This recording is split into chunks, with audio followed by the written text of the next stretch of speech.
Olá, boa noite. Boa noite.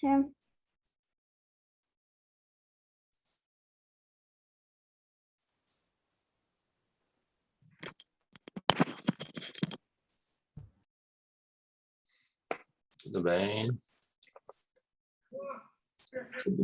Bom, então, pessoal, semana passada tivemos uma experiência de aulas presenciais.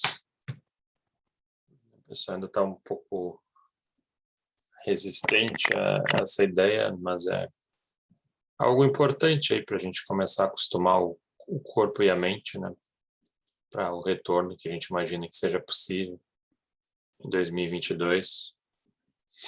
A gente possa ter uma aula, como sempre foi, de preferência também sem máscara. O espaço ali que eu tenho para dar aula acaba sendo muito limitado por causa da câmera e também falar de máscara acaba sendo mais restritivo, mas são fatores importantes, né? Essenciais aí para a gente poder realmente fazer a aula, né? Sem o qual não seria possível, né? Nem indicado. Então, na medida do possível, né? Se puderem comparecer aos demais encontros, a gente vai, né, quebrando aí esses tabus aí que se construíram de 2020 para cá, para tentar voltar a um processo normal aí de convivência, né? Não digo que não se aproveite toda uma estrutura digital, né, que bem trabalhada também surte efeitos práticos bem interessantes, né?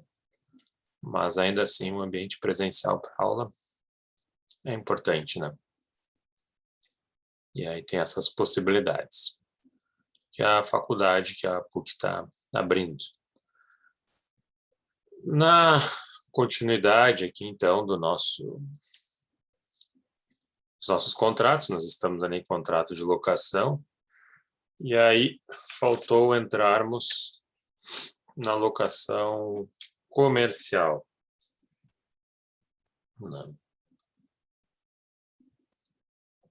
A locação comercial tem algumas particularidades que só existem aqui, e que não são vinculáveis aí à residencial, até porque não teriam motivos para ser.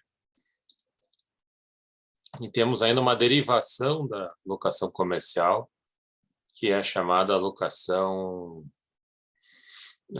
em shopping center, né? Também é um outro caminho aí que surge aí dentro desse contexto locatício.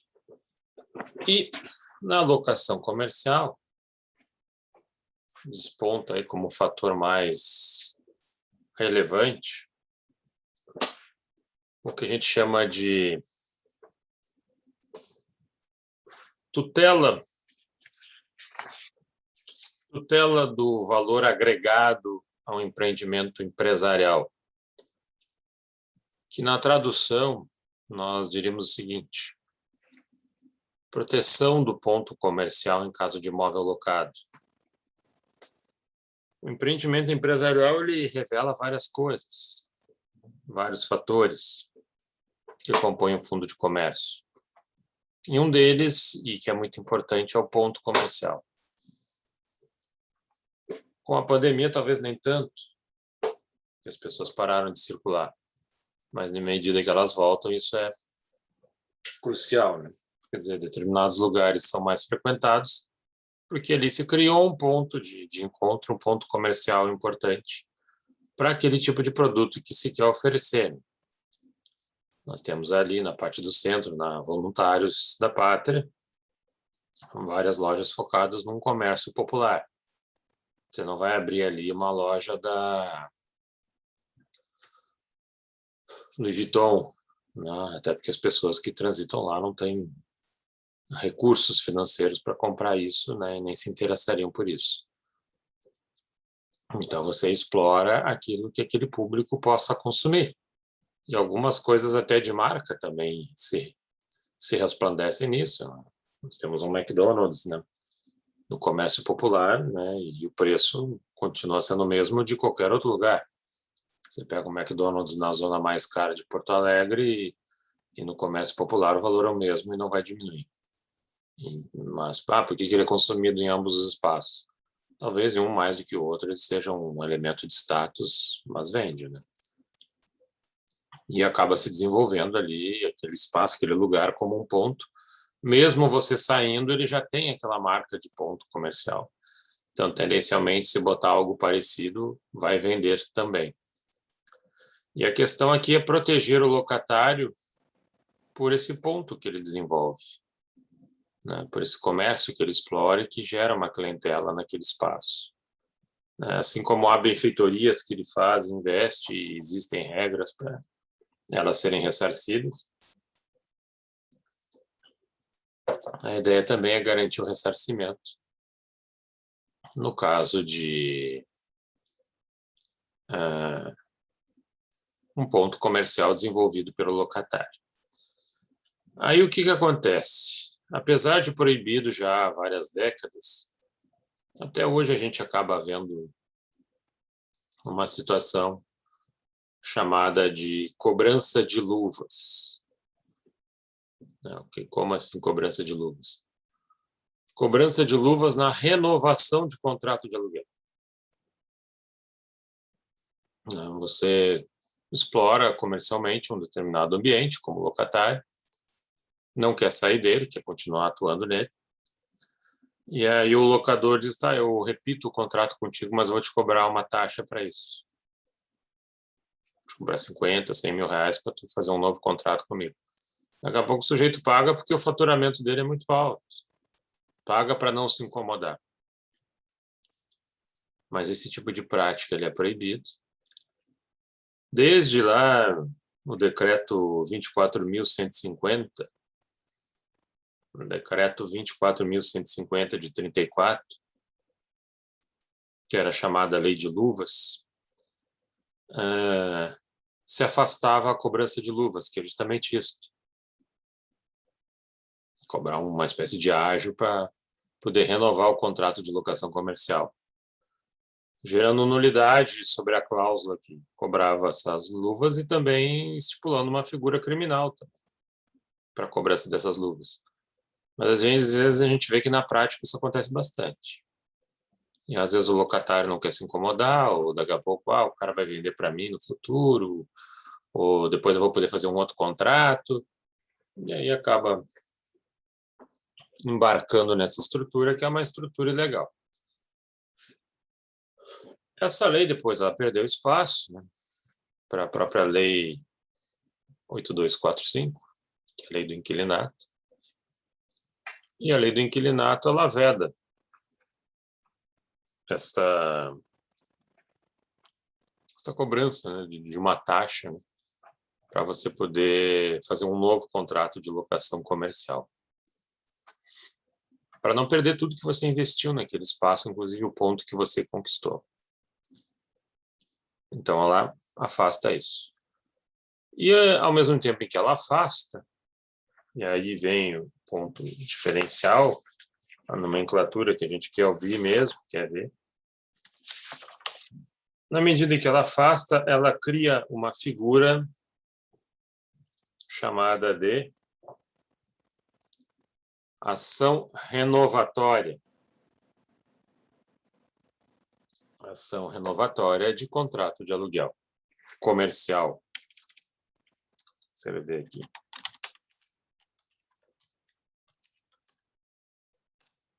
Ação renovatória de contrato de aluguel comercial.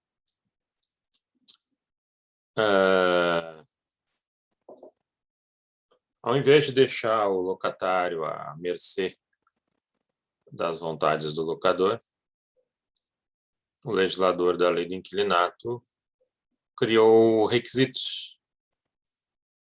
Requisitos que, se forem preenchidos pelo locatário, ele consegue fazer mais um ciclo. Então eu tenho um contrato de locação de 5 anos. Se eu preencher certos requisitos, eu posso pedir para mais 5 sem pagar nada? Sem pagar luvas? Sim, pode. Mas aí o locador vai ter que aceitar esse locatário? Vou ter que aceitar uma renovação dele assim? Vai ter que aceitar. Aí, se eu não quiser, é simples, faz um contrato sem os requisitos. Faz um contrato sem os requisitos que levam a ação renovatória, que ele não vai conseguir renovar. Só que aí é o seguinte, né? Um sujeito que vai alocar um espaço e ele sabe que ele não vai ficar ali muito tempo, o nível de investimento dele vai ser mínimo. Daqui a pouco nem ponto comercial ele explora, ele cria ali uma base para distribuição. Às vezes faz ali o que se chama uma ghost kitchen, cozinha fantasma, né? Só tem a cozinha, os funcionários que fazem a comida e vem alguém ali e pega e distribui. Tu não cria ali um restaurante, um bar, nem nada. E aí é diferente onde você está. Investimento menor da parte do locatário, porque ele sabe que não vai ficar muito tempo. Agora, se ele sabe que ele vai ficar mais tempo, aí talvez ele vá botar mais recursos internos, investir mais em marketing. E toda vez que ele está explorando aquele ponto ali, isso está beneficiando o locador, porque daqui a pouco ele vai embora e o locador tem um ponto bom para chamar um outro locatário. Ou ele, daqui a pouco, quer desenvolver uma outra área, ele também já tem esse impulso, né?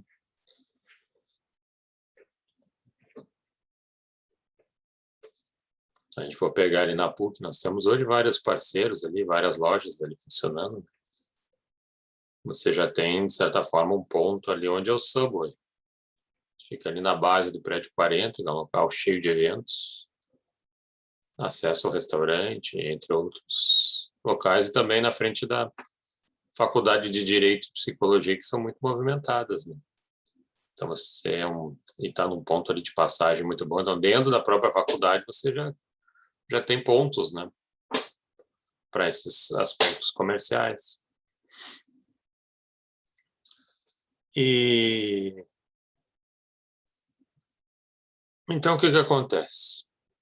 Quais são os requisitos para o uso da ação renovatória, daquele locatário que quer expandir seu tempo de permanência no imóvel, sem ter que pagar um ágio, né, luvas? Nós temos o artigo 51, e nós temos os artigos 71 a 74 da Lei do Inquilinato.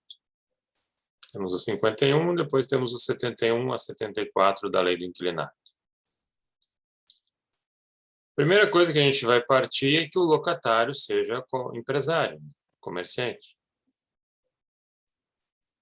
Atividade industrial, comércio, enfim, prestação de serviço. Eu não posso tentar uma ação renovatória para uma fundação, para uma associação, cujos objetos não é comércio. Um profissional liberal isolado, tipo médico ou advogado, também não poderia. Uma sociedade simples de médicos e advogados já poderia.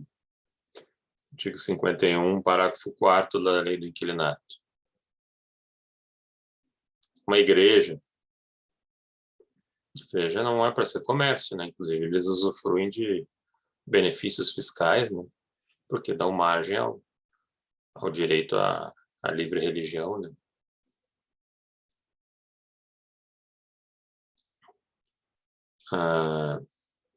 Então, primeiro vamos identificar o locatário, para ver se ele é comerciante. Segundo detalhe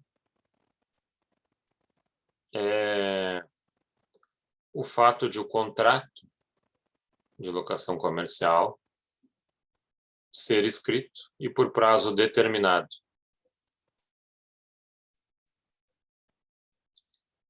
Ser escrito e por prazo determinado. Então, eu não quero correr o risco de uma renovação, faz um contrato verbal. Ou faz um contrato por prazo indeterminado. Já é um fator para eliminar a nossa ideia de renovação contratual.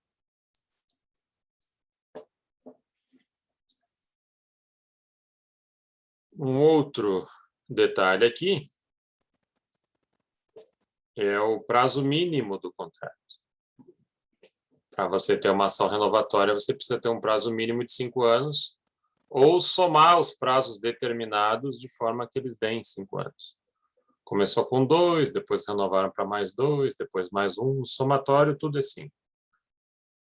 5 anos no mínimo de contrato com prazo determinado.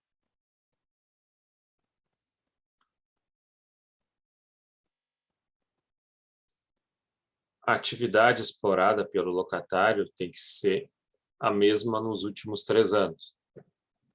Daqui a pouco o cara começou com sushi, não deu certo, foi para pizza e agora ele quer renovar para fazer um cachorro-quente. Não dá, o cara não se acerta em nada. Não tem nem motivo para estar liberando ele para mais esse tempo aí, porque não está dando continuidade em nada. Toda hora ele inventa uma coisa nova. Então, pelo menos os últimos 3 anos tem que ser dentro daquela mesma atividade. Só uma hamburgueria, só pizzaria, só vestuário. Então, vocês vão vendo que tem vários detalhes. Né? Vários detalhes aí que, se somados, vão ter como resultado a ação renovatória.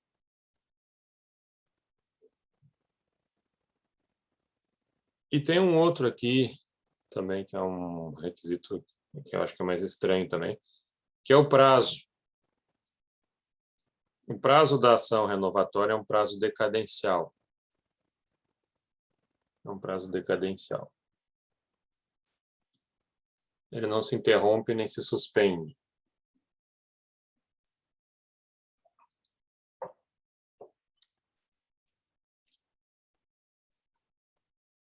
Ela corresponde a um direito potestativo, você não condena ninguém a nada. Na verdade, ela é uma ação constitutiva positiva, porque você vai criar uma nova relação jurídica. Né? Então, ela é uma constitutiva. E tudo que é ação constitutiva ou desconstitutiva com prazo, esse prazo é um prazo decadencial. Então, ele não se interrompe nem se suspende, ele conta direto. E o prazo da renovatória é um prazo estranho, porque ele é o seguinte, ele é um prazo de 1 ano até 6 meses antes do fim do contrato. De 1 ano até 6 meses antes do fim do contrato. Então, eu tenho 6 meses para usar a ação renovatória. É um prazo bem curto. Então, tem que estar ligado nela.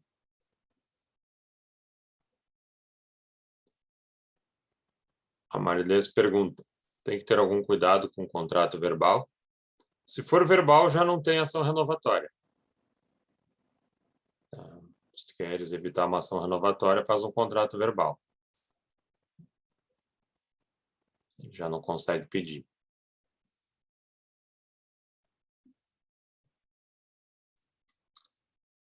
E o nosso prazo, nós poderíamos dar o seguinte exemplo. Contrato fecha 5 anos e termina em 20 de abril de 2021. 20/4/2021. Só que o prazo começa 1 ano antes.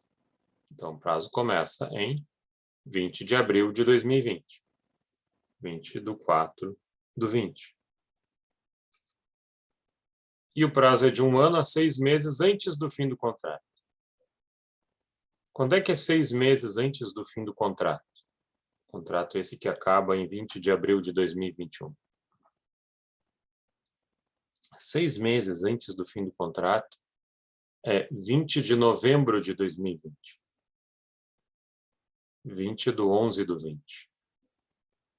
Então, entre 20 de abril de 2020 a 20 de novembro de 2020, são 6 meses, é o tempo que eu tenho para ingressar com uma ação renovatória e aí conseguir, então, duplicar nesse meu tempo. Né?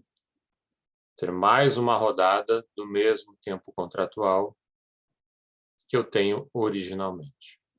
Então, é uma ação que eu vou entrar antes de acabar o contrato originário. Porque se eu deixar ele acabar para entrar depois, meu prazo acabou. Então, quando ele acabar, eu já vou emendar um segundo contrato, que é a renovação. Essa é a ideia da lei. Não adianta depois dizer, mas eu estava conversando com o locatário, com o locador, e ele ia renovar, e aí o tempo passou, e aí ele não renovou. E nisso eu perdi os 6 meses. Azar, perdeu mesmo, e não tem ação, e não tem direito a pedir nada.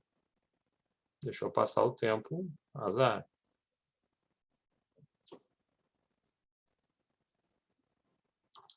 A ideia de que esse direito do locatário seja preservado, e é uma lei cogente, aparece ali no artigo 45 da Lei do Inquilinato. O artigo 45 da Lei do Inquilinato, ele diz que é nula a cláusula de renúncia antecipada.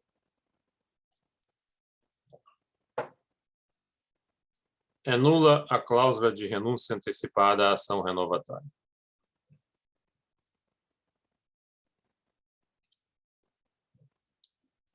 Então, quer dizer, se em algum contrato o locador disser, você tem que escrever, você tem que aceitar que você vai renunciar à renovatória, que você não poderá fazer uso dela, essa cláusula ela é nula e não tem validade. Tá? Então, não pode fraudar esse direito do locatário, uma vez que exista a soma desses requisitos aí.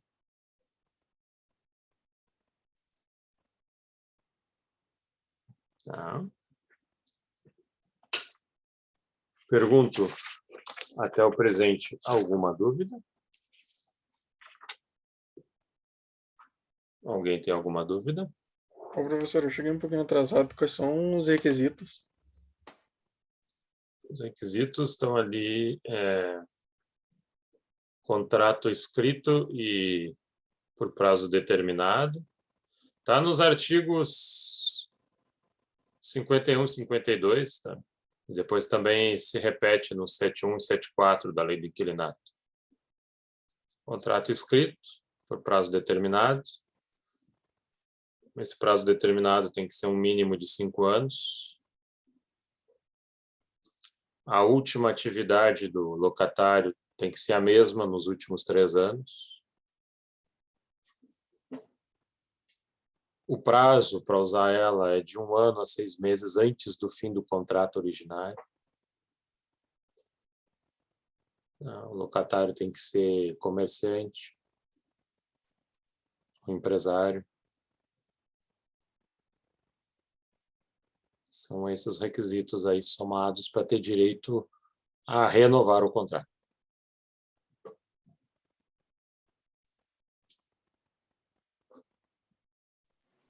Professor, Uhum. Pode perguntar. então para renovar um contrato comercial, a gente pode dizer que o contrato máximo são de 5 anos? Não, mínimo. Mínimo, isso. Mínimo é 5 anos. 5 anos. E depois de 5 anos, o proprietário, a qualquer momento, pode pedir o imóvel de volta? Não, na verdade, tu não tem assim um prazo mínimo para o contrato, né? Tu tem um prazo mínimo para pedir ação renovatória, né? Tu pode pedir, tu pode entrar com um contrato, fazer um contrato por 10 anos, por 15 anos, né? Por prazo determinado. Não, mas se ele fica por prazo indeterminado, depois de uns 5 anos, já poderia o proprietário pedir o imóvel? Não, se ele é um contrato que saiu de prazo indeterminado, não sei se essa é a tua pergunta, ele já começou Isso, indeterminado. Se um sim. contrato começa indeterminado, a qualquer momento pode acabar. Tu dá um aviso prévio de 30 dias ali e acabou. Tanto da parte do locatário quanto do locador. O risco do indeterminado é tu não saber, né, se o outro parceiro ali vai cancelar o contrato e quando vai fazê-lo. Pelo menos o determinado ele te dá o direito de ficar até o fim do contrato, né, sob pena de multa também, entre outras coisas. Porque a gente sabia que um contrato comercial ele não tinha essas regras todas, que a qualquer momento, depois que passasse o prazo do contrato, podia pedir de volta. Não, a ideia é que qualquer contrato tu pode pedir de volta, né? Qualquer contrato tu pode fazer a retomada ao final do prazo Isso. determinado, né? O que a gente viu ali em relação ao residencial é se o prazo é igual ou superior a 36 meses de contrato determinado, acabou os 36 meses, tu manda um comunicado, olha, tem mais 30 dias e eu quero de volta. Ou acabou os 36 meses, eu quero hoje de volta. Ou acabou os 36 meses, deixa rolar, deixa rolar. Passa 1 ano, 2 anos, daqui a pouco tu diz, eu quero de volta. Dá 30 dias. Né?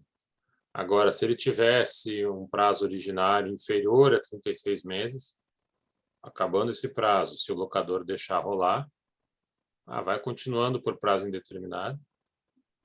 Aí tu tem que fazer a denúncia cheia, né? Aí tu só pode expulsar o sujeito dentro daqueles argumentos que a lei permite, ou aguentar ele até 5 anos, até todo o tempo dele fechar 5 anos. Isso num contexto ali residencial, né? Aqui é uma outra ideia, aqui você fechou 5 anos e você quer ficar mais um ciclo. Então, aí tu tem direito a usar ação renovatória se esses requisitos estão somados, esses que eu acabei de falar. Se esses requisitos que o comerciante desenvolveu, né, nesse espaço se somam, aí tu pode entrar com uma ação renovatória e ficar mais 5 anos. Mas num contexto comercial. Não sei se era essa a tua dúvida. Sim, sim, obrigada. De nada. Ô, professor, se acontece essa ação de renovação, muda os valores do aluguel? Ou ele Não, fica com o mesmo do contrato passado? não, boa pergunta, ele fica com o mesmo do contrato passado, salvo se houver uma modificação no valor do imóvel, né, por outros fatores que não seja o ponto comercial, né? Daqui a pouco o valor justo por aquele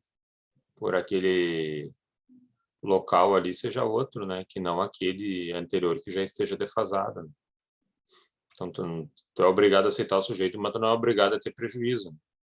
Então, se for o caso, a gente vai ter que ir para uma perícia para ver qual seria o valor correto de aluguel daquele imóvel ali que o locatário está ocupando.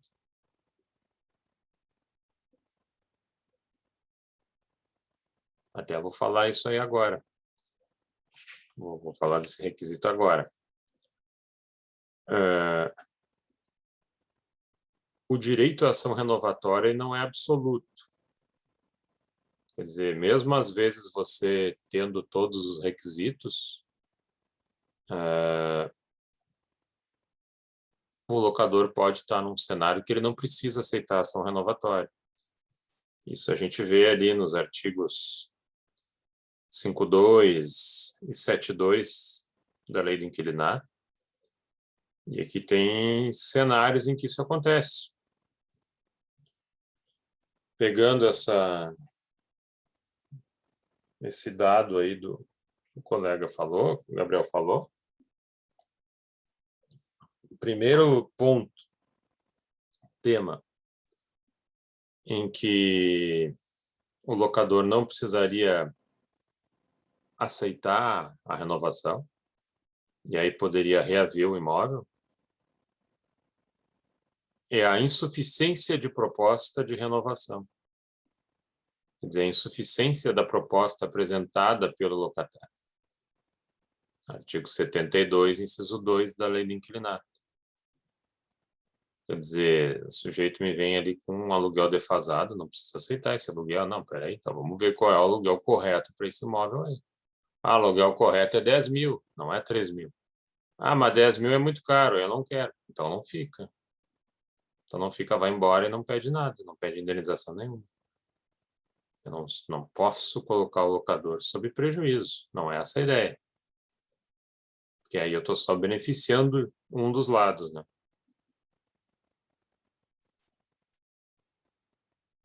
Outra questão aqui, em que mesmo que haja os requisitos da ação renovatória, o locador não precisa aceitar ela, é o caso da reforma substancial do prédio, artigo 52, inciso 1. Artigo 52, inciso 1. Pode ser por ordem do poder público. Tu tem que reformar aqui por questões de segurança e tal.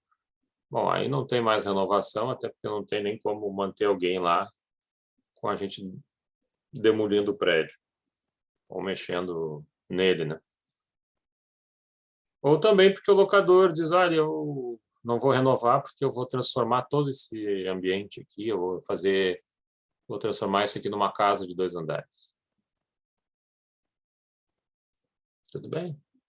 Não renova, o locatário vai embora, mas, artigo 52, parágrafo 3º, se essas obras não começarem em até 3 meses depois da saída do locatário, o locatário tem direito de receber uma indenização. Perdas e danos. Ele tem direito de receber o valor da mudança que ele teve que pagar para ir para outro lugar, os gastos que ele teve para se estabelecer, o ponto comercial que ele perdeu, lucros cessantes que ele deixou de ter durante um certo tempo, porque teve que mudar para outro lugar. Então, se houver esse atraso, aí o locador se sujeita a pagar essa conta aí. Mesmo depois de já ter sido concluído o contrato? Mesmo depois de depois que houver a retomada do imóvel, né? Sim, sim, mas mesmo depois que o contrato já tivesse acabado, né? Sim. O locatário ele devolve, né, porque justamente o contrato acabou e o locador pediu de volta. A ideia do locatário era ficar ao mesmo tempo, dobrar o tempo. Ficou 5, eu queria ficar mais 5. Mas ele está dizendo ali que vai fazer reforma substancial, está na lei, então eu vou me retirar. Aí eu vou lá e olho, o cara não fez nada, só queria me tirar lá de dentro mesmo. Então aí passou 3 meses sem essas obras aí, desde que eu saí, aí eu tenho direito a ser indenizado pelos prejuízos que eu tive, inclusive o ponto comercial que eu perdi. Mas é um risco do locador, né? Alegar um motivo e depois não justificar esse motivo, né? E o proprietário se pedir para uso e não utilizar também? Também. Esse é um outro ponto, que é o uso próprio pelo locador. Eu quero imóvel para usar, para fins comerciais ou residenciais. E aí passa 3 meses da saída do locatário e o sujeito não usou. Então, senhor, uma pergunta. Na parte ali inicial, tipo, do terceiro parágrafo, tipo, isso não é em qualquer caso, tipo, se o locador tiver que sair, tipo, perder o ponto, não enseja já uma indenização? Não, não é em qualquer caso. Boa a tua anotação, mas não é em qualquer caso. Ali tem justamente a reforma substancial do prédio, se passou 3 meses e o locador não começa a reforma. Por quê? Porque eu estou partindo do princípio que ele teria direito a uma renovatória. Tá? Ele demorou 3 meses, aí tu indeniza. Eu queria para uso próprio. Aí passa 3 meses, o sujeito não está fazendo uso nenhum. E aquela, Aí tipo, tem em razão de indenização. proposta de terceiro. Aí também vou Aquela... chegar. Tem um outro fator aqui, que é a chamada proposta melhor de terceiro, artigo 72, inciso 3º, que aí é o seguinte, o aluguel 10 mil, aluguel justo, o locatário quer, né, vai pagar, né, sempre pagou aluguel de mercado, e vem um outro sujeito lá e diz, eu vou pagar 20. Bom, eu como locador não sou obrigado a ter prejuízo. O cara quer 20, tu topa pagar 20? Não, então eu vou ficar com ele. Tá. Mas aí sim, independentemente, eu tenho que ressarcir o locatário pelas perdas dele. Ponto comercial, lucro cessante, despesas que ele teve para ir para um outro lugar. Então, quer dizer, essa proposta de terceiro tem que ser bem interessante ao ponto de que, com ela, eu reservo uma parte que paga o locatário e ainda assim eu tenho lucro. Senão, daqui a pouco vai ser os pés pelas mãos. Vai indenizar o sujeito até mais caro do que receberia de um aluguel de terceiro. Então, tem que olhar bem isso daí, fazer o cálculo correto para não ter prejuízo com isso. Mas aí o locatário, no automático, já tem direito a ser ressarcido. Porque teve que ceder para um terceiro. Não sei se era essa a tua dúvida. Uma outra, tipo, tem uma parte, acho que é no artigo 51, tipo, os direitos do sublocatário, nesses casos de ação renovatória. Se transmite a ele também.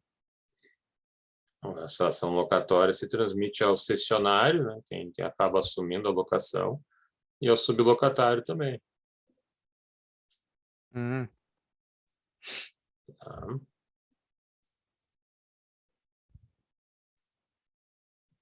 E aí tem o seguinte aqui também.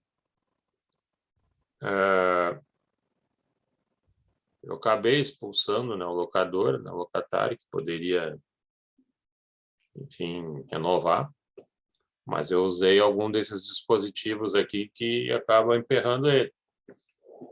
Ele não vai conseguir renovar. Tá, tudo bem, o sujeito vai embora, e aí eu acabo usando o imóvel para o mesmo destino que ele estava dando. Eu acabo aproveitando o ponto comercial dele e continuo fazendo a mesma atividade. Ele tinha uma pizzaria, agora eu abro a pizzaria.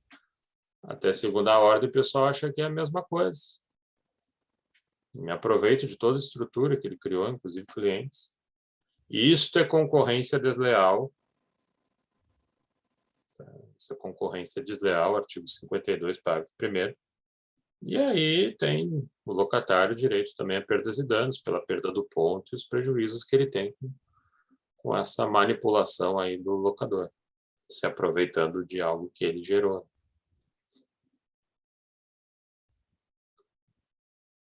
Só não haveria isso,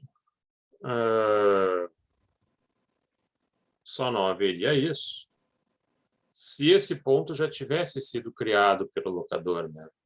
A chamada locação gerência. Daqui a pouco o locador já tinha uma pizzaria ali. O locatário pega, faz a locação e também abriu uma pizzaria. Quando ele vai embora, evidentemente que o locador vai voltar a ter uma pizzaria. É bem possível que sim, mas ele já tinha essa pizzaria. E ele não está roubando, né? Vamos dizer assim, a ideia, né, e a perspectiva de ninguém. E não teria o que indenizar nesse sentido aí.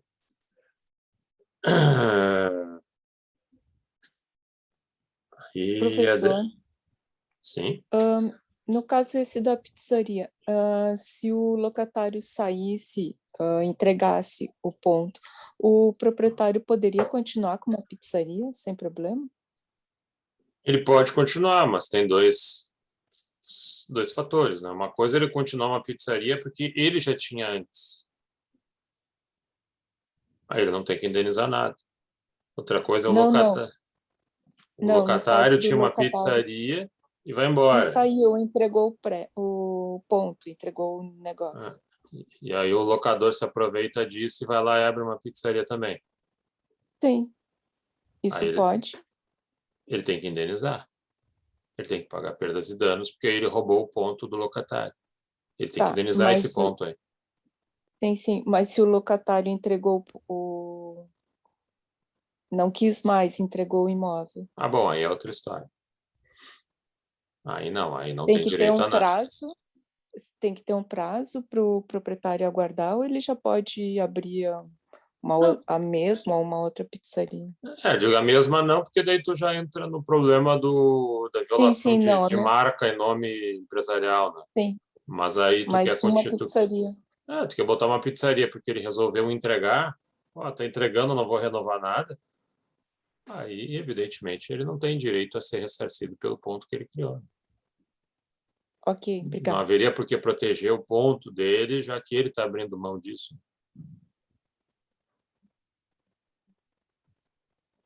Mas o proprietário tem que se resguardar com algum documento ou não necessariamente?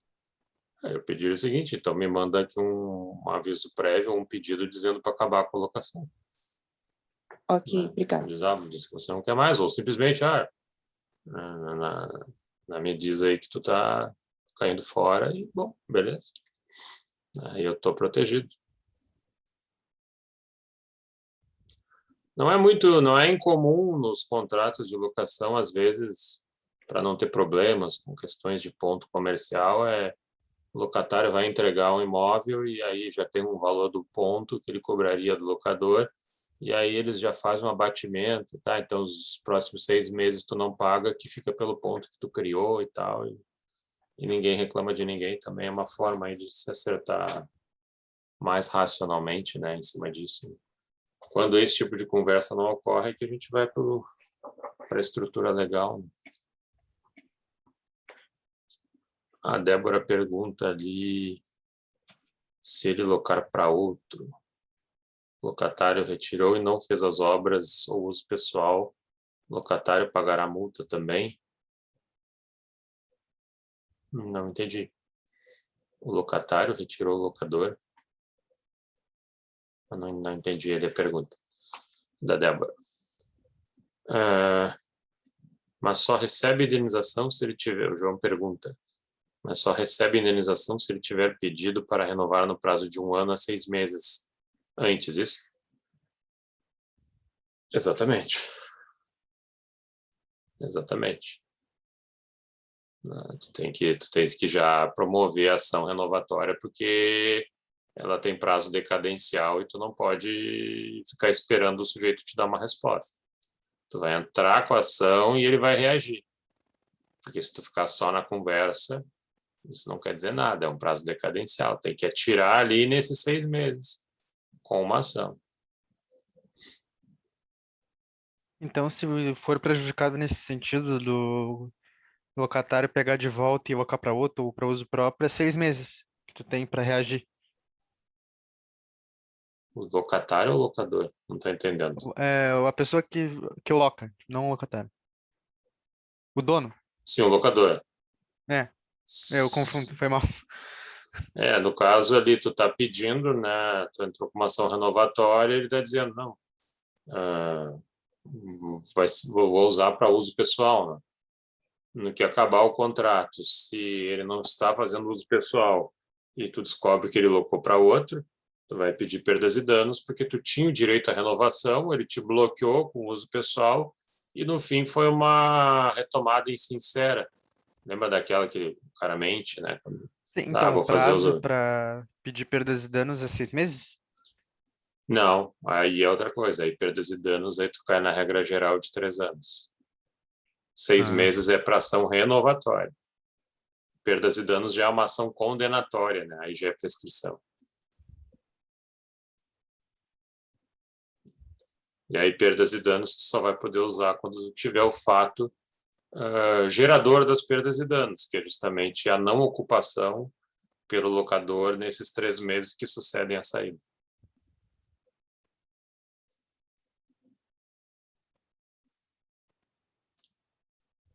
Então vamos ali para Débora. Se o proprietário solicitou a entrega da locação justificando o uso próprio, quer dizer, ele está bloqueando a renovação e foi uma desculpa para alocar a outro que pague mais. Ele paga a multa se o locatário anterior descobrir. O locatário pode cobrar perdas e danos dele.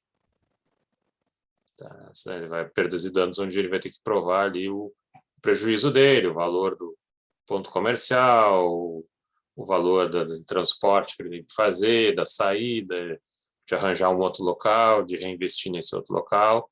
Tudo isso ele tem que comprovar, né? E cobrar, então, mas o desse senhor não disse que, locador. tipo, o locador não é obrigado a ter prejuízo se outra pessoa oferece mais, tipo, é entendível?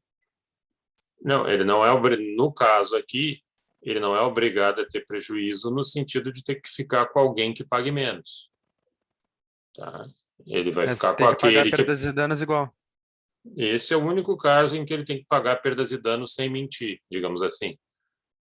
Por isso que eu disse, se tu vai ficar com alguém que pague mais, é bom que esse alguém pague mais mesmo, para fazer frente à indenização que o locatário vai cobrar. Ah, Tá? Não sei se entendeste. sim. É o único caso ali que realmente tu paga, né, já direto, sem estar agindo, né, de forma ardilosa, porque realmente o cara morreu na praia porque não consegue acompanhar o valor do outro. Ah, não quer? Eu quero que pague mais, tudo bem, mas indeniza esse que está indo embora.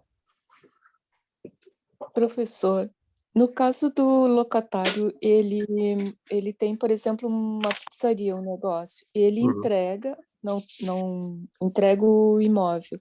O proprietário continua ou coloca uma outra pizzaria, o mesmo ramo, e quanto tempo ele precisa ficar explorando se nesse meio tempo ele resolve locar para uma outra pessoa explorar a mesma pizzaria ou uma outra pizzaria? Em função do ponto, o proprietário ele tem que ficar sei lá, um ano, um determinado período, para não caracterizar que ele está pegando o ponto do anterior? Eu não me lembro ali agora, não estou com a lei aqui, se é um período mínimo de um ano na exploração Tem daquele alguma uso que ele restrição? falou, né? Daquele uso que ele isso. disse que uso próprio, que pode ser residencial ou comercial, né? Ele não Sim, poderia estar sim. explorando a mesma atividade do outro. Ele não poderia estar continuando a pizzaria sob pena de pagar perdas e danos. Não pode, mesmo o outro tendo entregado o imóvel, assim, não Vamos queria supor mais? assim, eu entreguei porque eu quis e eu não queria ação renovatória, entreguei. Exato.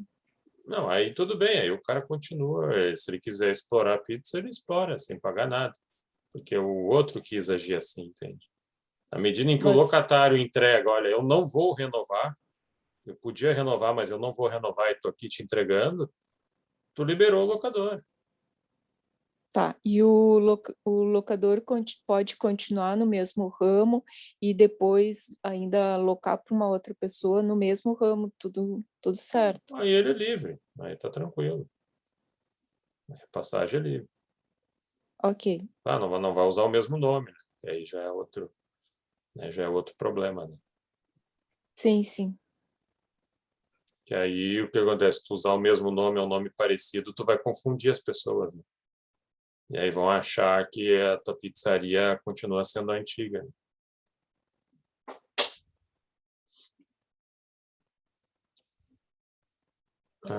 Ok aqui, gente? Tudo bem? Saindo dessa comercial, nós vamos para uma outra, que ainda também é comercial, mas com seus contextos aqui próprios, que é a locação shopping center.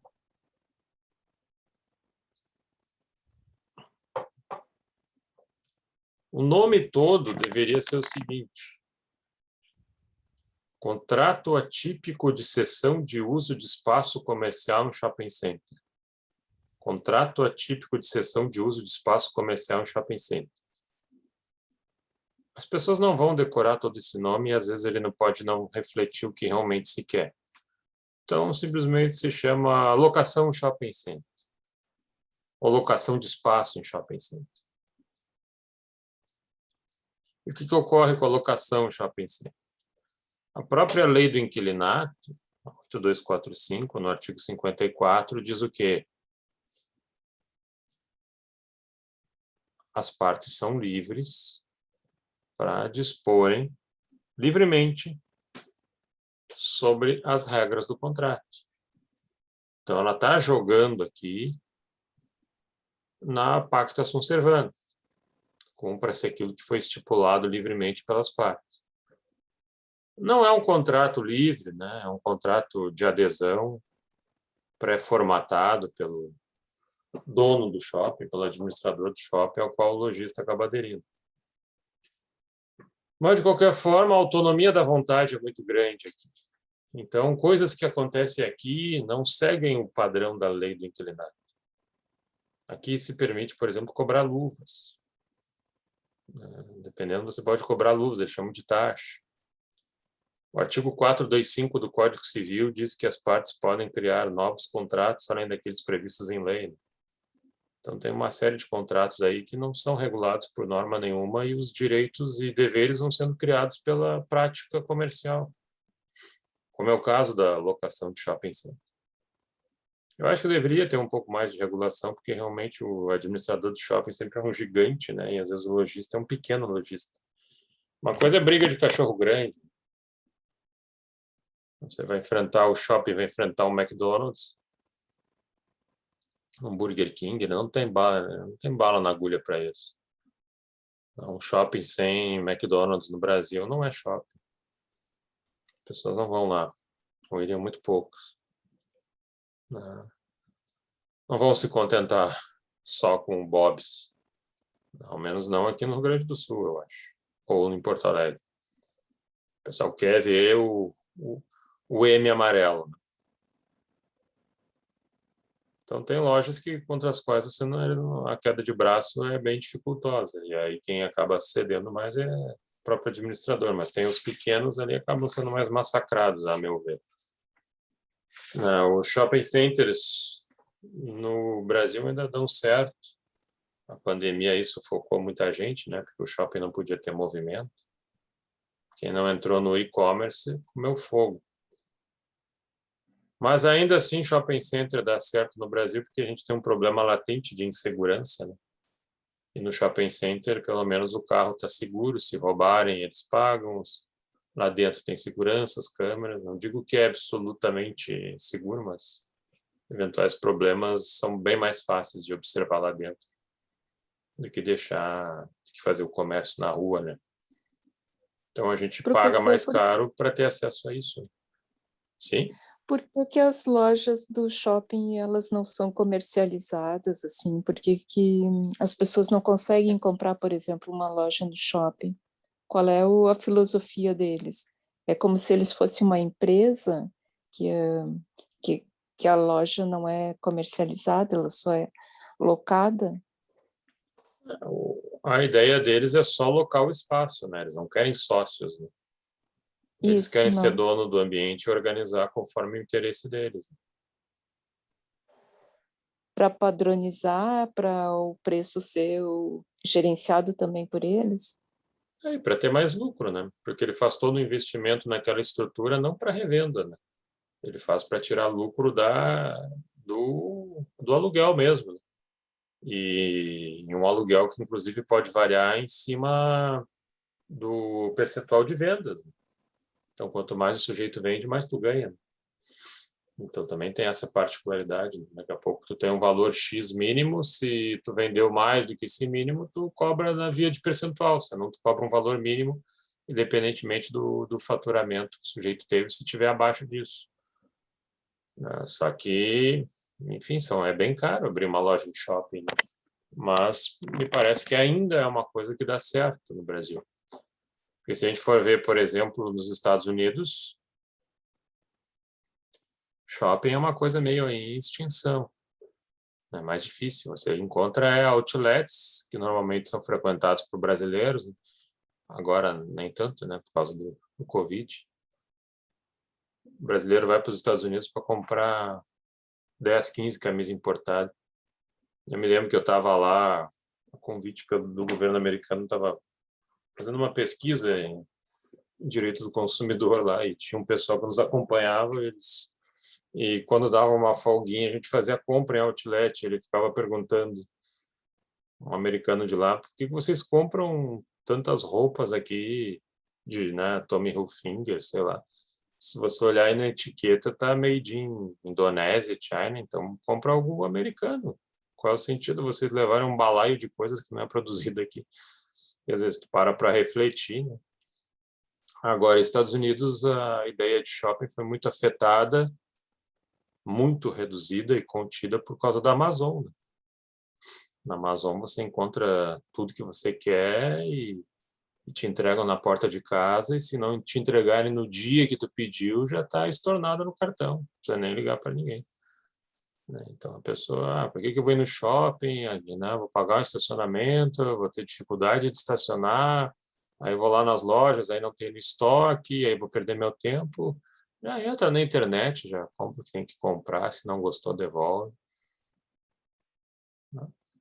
Mas aqui ele ainda tem força, né?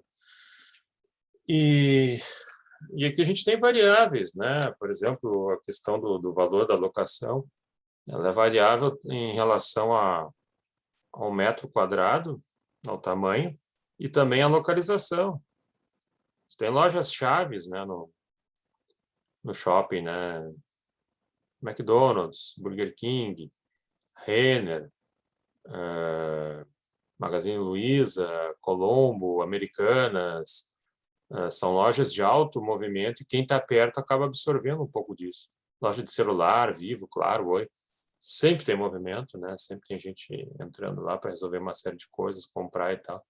E quem está do lado acaba pegando também um pouco esse público, né? Então, dependendo de onde tu está localizado, tu paga mais para estar ali, né? Tem também a questão de fundos de promoção, quando a gente vê lá, Dia dos Pais, concorra a três BMWs, troque suas notas. Quem está pagando aquela BMW é o lojista. Eles são obrigados a botar valores nesses fundos de promoção desse período e que o shopping depois usa como marketing para atrair clientes.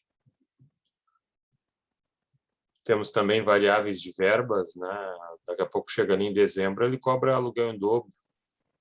Por que em dobrar? Porque época de festas é quando mais tem movimento. Aí só tu vai ganhar, então também vou ganhar junto, então o aluguel é dobrado. Então tu tem muita liberdade para essa composição contratual, né?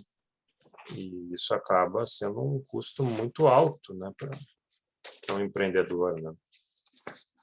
É um custo muito elevado, né? Então tem que ter um faturamento bom mesmo, né, no shopping para justificar a sua presença lá. Senão é complicado. E aqui tem um caso, vou botar aqui, depois vocês podem buscar lá no STJ, SPSTJ 1295808.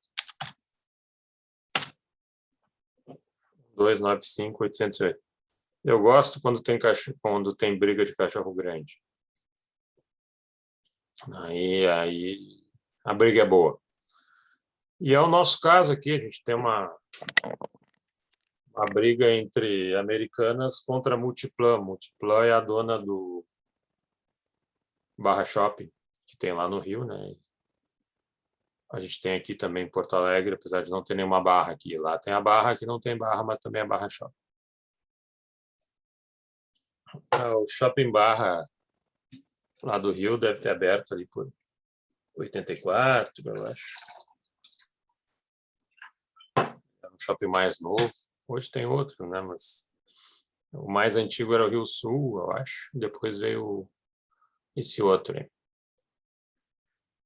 E as Americanas já foram direto, né? Começaram direto com a abertura do shopping esse. E lá por 99, isso aí mais de 15 anos depois, eles botaram umas máquinas, terminais eletrônicos dentro das Americanas, onde as pessoas, então, que entravam na loja eram convidadas a fazer compra pela internet, no site da loja. Em vez de tu entrar aí, pesquisar, daqui a pouco nem tem, esse produto nem tem aqui no estoque, compra aqui no terminal, passa o cartão, parcela, até mais fácil. Compra ali e tá ok. Então, eles aproveitavam aquela clientela que vinha para o shopping e faziam o sujeito fazer a operação de compra no terminal, instalado dentro da loja. O aluguel pago pelas Americanas era em cima do faturamento. Em cima do faturamento da loja. Apresentava ali a contabilidade, o faturamento e ele incide o percentual. Só que essas compras por meio dos terminais não faturavam para a loja física, faturavam para um outro CNPJ. Então, claro, não apareciam na prestação de contas, não apareciam na contabilidade. Então, eles aproveitavam a clientela local, que entrava na loja, chamada pelo shopping.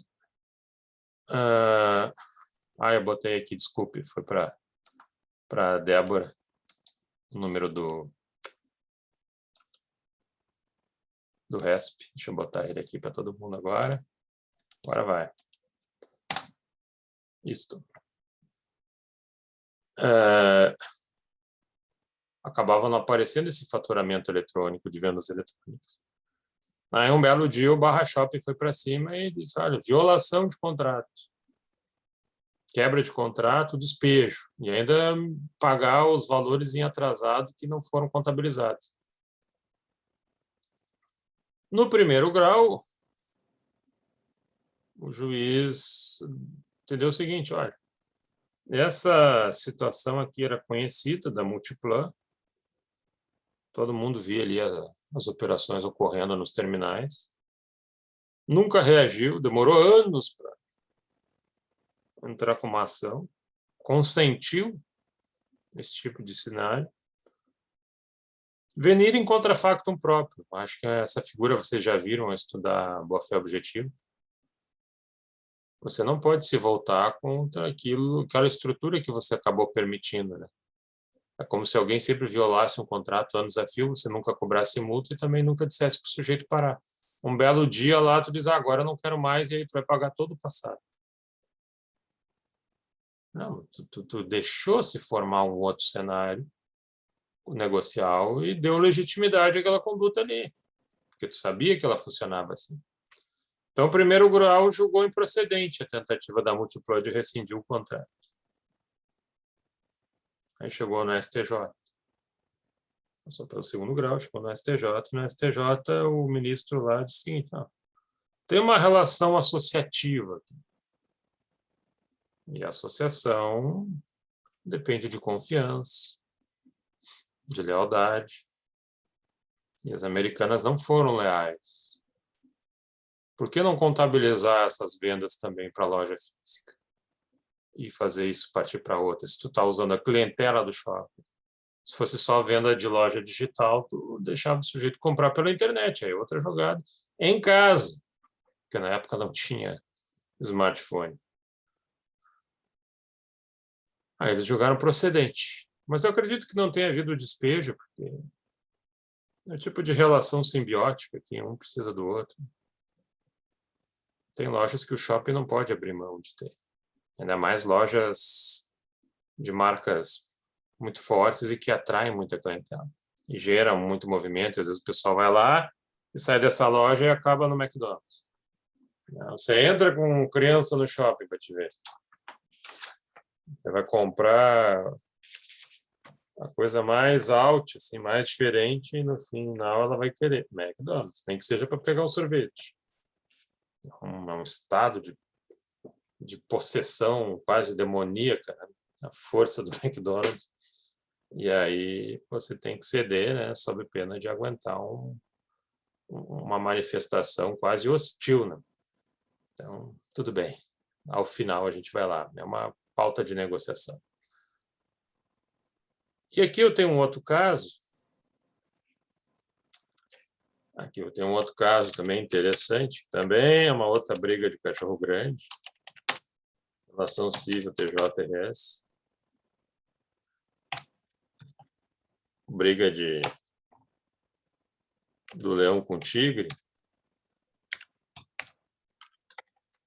70.05.39.53.14. Também vale a pena ler o julgado. Que é o seguinte, Cindy Lojas Porto Alegre versus Shopping Center Iguatemi.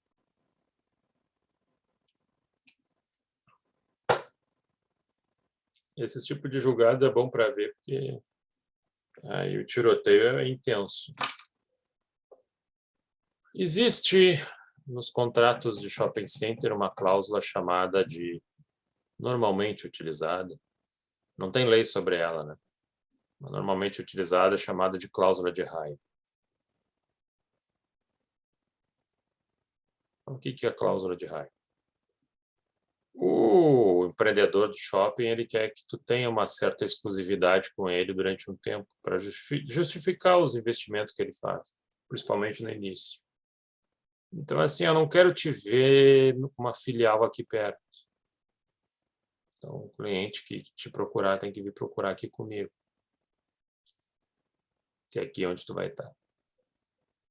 É uma cláusula de exclusividade. Eu acredito que isso não funcione com várias empresas, né? Principalmente empresas grandes, né? Ah, eu quero uma cláusula de exclusividade com o McDonald's. O McDonald's vai dizer, então eu não vou ficar contigo.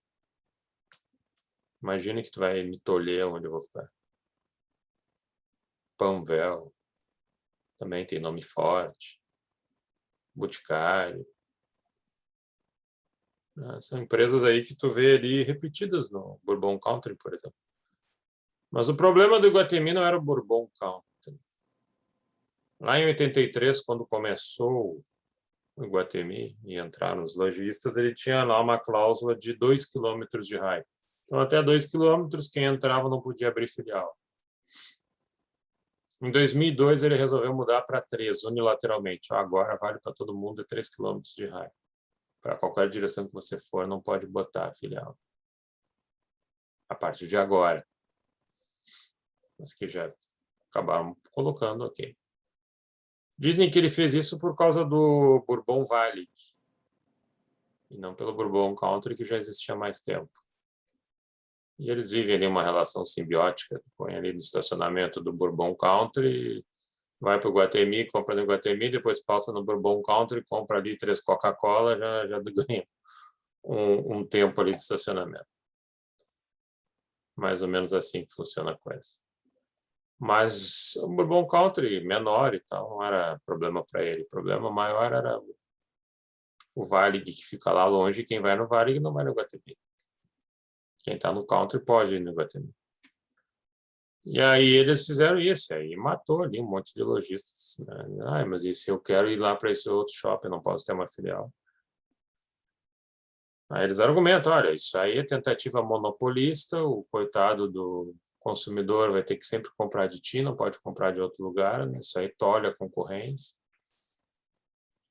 Mas o argumento para ser dado uma liminar aqui, ser julgado a conduta do Iguatemi é o seguinte: você pode ter uma cláusula de raio, você pode ter ela, desde que ela seja razoável. Desde que ela seja razoável do ponto de vista temporal, quer dizer, não pode ser uma cláusula de raio para todo o resto da vida. Você sabe, põe ali uns 5 anos, né? De certa exclusividade. E de uma medida também razoável, né? Se tu botar a cláusula de raio de 15 quilômetros, aí tu joga o sujeito... eu estou no Iguatemi, uma cláusula de raio de 15 quilômetros, eu vou ter que abrir uma filial lá em Itapuã. Quem é que vai comprar de mim lá? Lá em Belém Novo. Quer dizer, me dizimou, né? Então, não posso ter no centro, não posso ter na Carlos Gomes, não posso ter ali na Assis Brasil, enfim. Então, assim, ela não pode ser uma cláusula temporal ad eternum, para todo sempre, e nem uma medida desarrazoada. Numa cidade pequena, uma cláusula de raio de 5 quilômetros matou, cobriu toda a cidade. Então,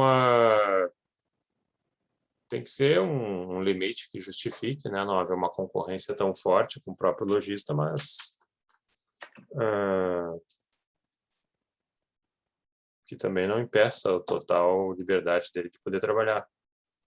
Então, 2, 3 quilômetros para cidades grandes aí é aceitável. Prazos de 5 anos também são aceitáveis, que a gente vê na jurisprudência, né? Que é quem acaba moldando o conceito da cláusula de raio, porque não tem lei sobre isso. Não existe uma norma tratando sobre isso. Então, vem dos usos e costumes, né? Então, a cláusula de raio pode ocorrer desde que ela seja geograficamente e temporalmente justificável. E que isso seja transparente, né? Que já desde o início esteja ali apresentado, né? o lojista, né? E tem um último case aqui, TJRS, APC, apelação civil 506 1837274. Aqui já é briga de cachorro pequeno, talvez, com um cachorro médio.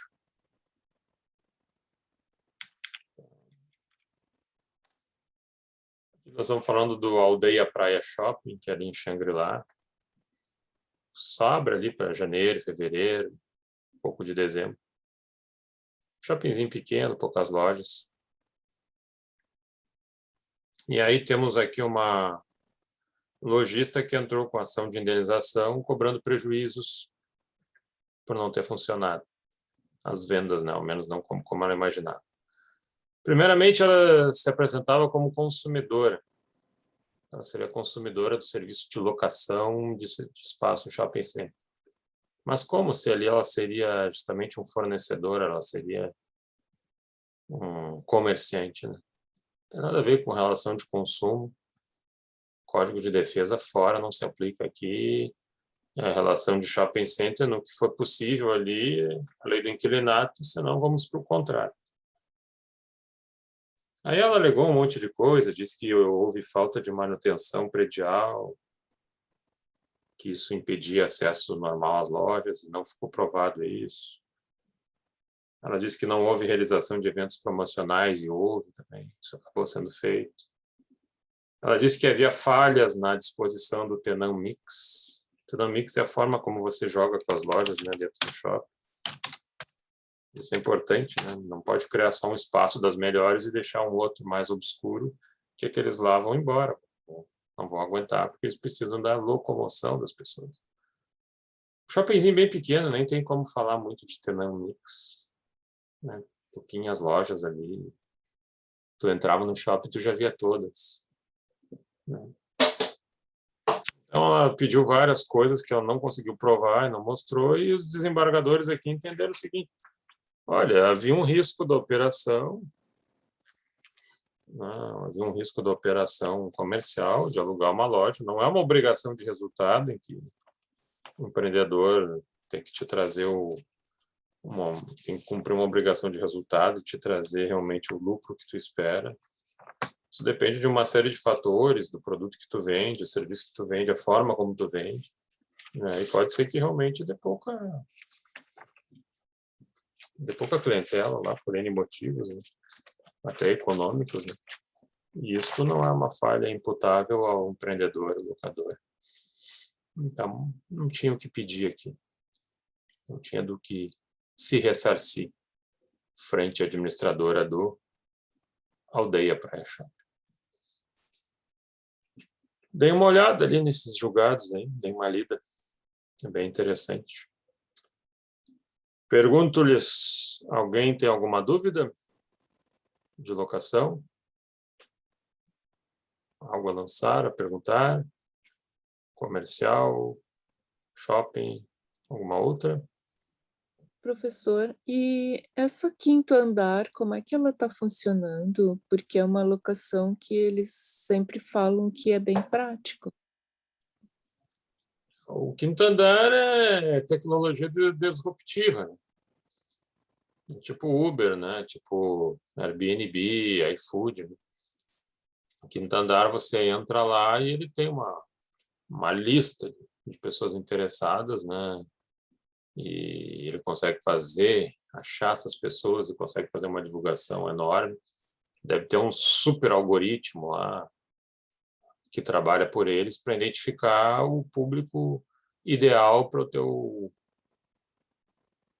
teu espaço, né? Com a promessa justamente de não demorar muito para encontrar um locatário. E eles realmente pegaram muito mercado das imobiliárias, né? Muitas vezes você vai na imobiliária, não tem um site mais fraquinho, não consegue absorver tudo dele, aí tinha que ir até lá, ver fotos, conversa, vai lá, visita.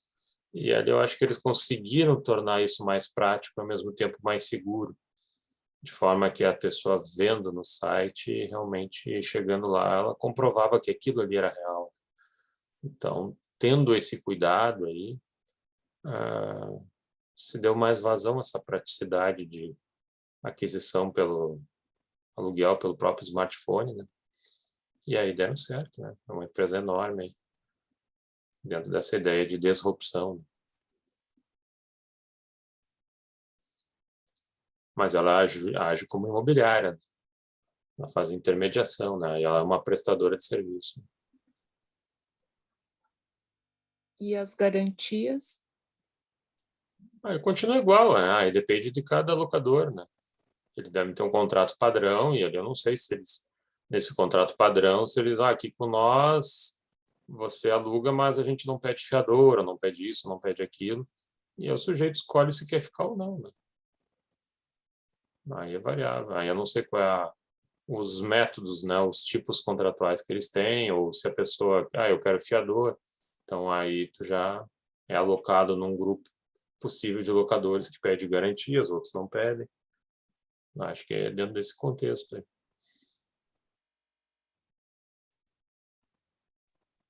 Ok, obrigada. Certo, gente? Alguma dúvida a mais? Alguma outra ideia? Se não, bom resto de semana para todos. Nos vemos na terça-feira. Boa noite, professor. Bom final de semana.